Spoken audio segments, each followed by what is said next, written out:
আজকে যেভাবে আপনি এখানে উপস্থিত হয়েছেন, যেভাবে আমাকে আশীর্বাদ করার জন্য এখানে উপস্থিত হয়েছেন, আমি আপনাদের সকলের কাছে কৃতজ্ঞতা প্রকাশ করছি। এবং আমার ছোটবেলা থেকেই আমার সবসময় একটা খেয়াল থাকে যে এলাকার মানুষের যেন আমার দ্বারা মানুষের কোনো ক্ষতি না হয়, মানুষের কোনো ধরনের আমার দ্বারা মানুষের কোনো অন্যায় না হয়। ইনশাল্লাহ আজকের এই রোজার শেষ মুহূর্তে আমরা আজকে এই অবস্থায় বসে আছি। হয়তো দোয়া আমাদের আজকে এই সময় দোয়া আমাদের কবুল হবে। এই সময় আজকে বলতে চাই, যতদিন কেরানীগঞ্জের রাজনীতি অঙ্গনে আছি, আমি এলাকার সন্তান হিসেবে কথা দিচ্ছি, আপনাদের পাশে থাকবে ইনশাআল্লাহ।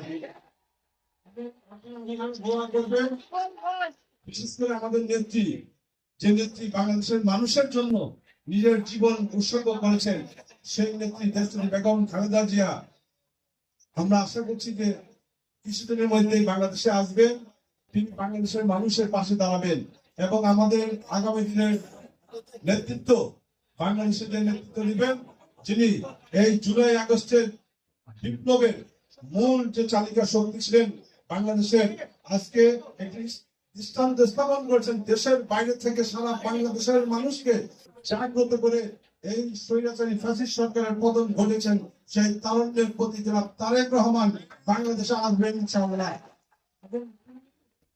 বেগম খালেদা জিয়া তারেক রহমান বাংলাদেশে আসলে মানুষের জন্য কাজ করবেন, দেশের জন্য কাজ করবেন এবং এই কেরানীগঞ্জের জন্য ইনশাআল্লাহ কাজ করবেন।